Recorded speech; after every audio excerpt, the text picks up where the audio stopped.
Can we find the speed of that car? Let's find out about that. Be strong.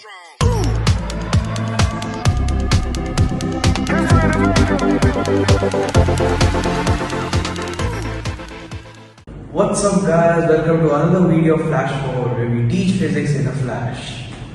Last episode, we learned about the practical nature of measurements. This episode, we are going to learn about how measurements can be used in graphs.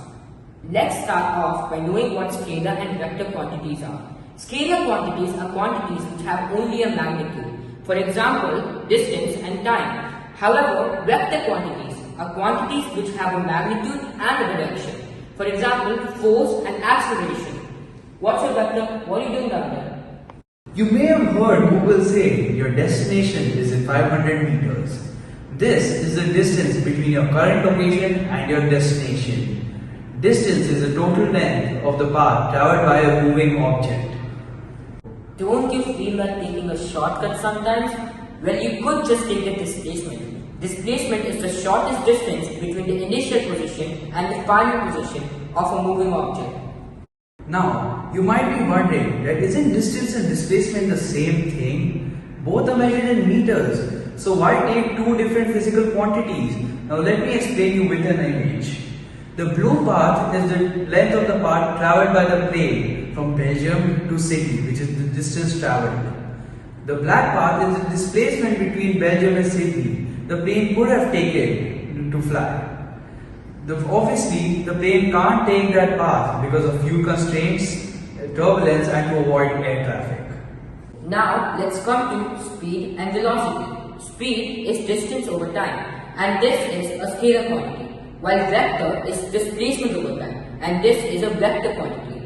The SI unit of velocity and speed is meter per second. Now, you may have heard about the accelerator pedal in a car. Well, from the name of it, acceleration is a rate in increase in velocity over time. Acceleration is a vector quantity and its SI unit is meter per second square. The opposite of acceleration is deceleration, which is the fall in velocity over time. Now, let's move on to motion graphs. First, we are going to talk about a distance time graph. So, in this distance time graph, the car is moving from position A to B. So, from during A to B, there is a constant speed. So, a constant speed is being covered over time. Then, from position B to C, the car is stationary, which means that the car is moving and no distance is being covered. Then, from C to D, the car is under constant acceleration. That means its speed is increasing over time. Then, the last stretch of journey, E to F, shows that the car is returning back to its original position. In this journey, the car is completing a round trip. That means there is no overall displacement. Comment down below the estimated total distance traveled by the car. Using the formula for average speed, find out the average speed of this car.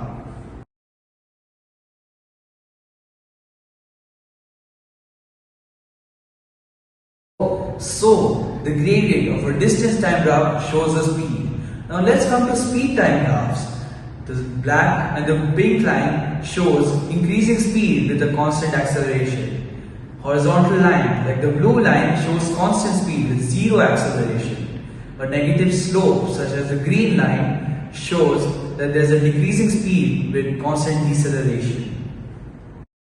In conclusion, the gradient of a speed time graph shows us the acceleration done by the object, while the area under the graph shows us the distance traveled by the object.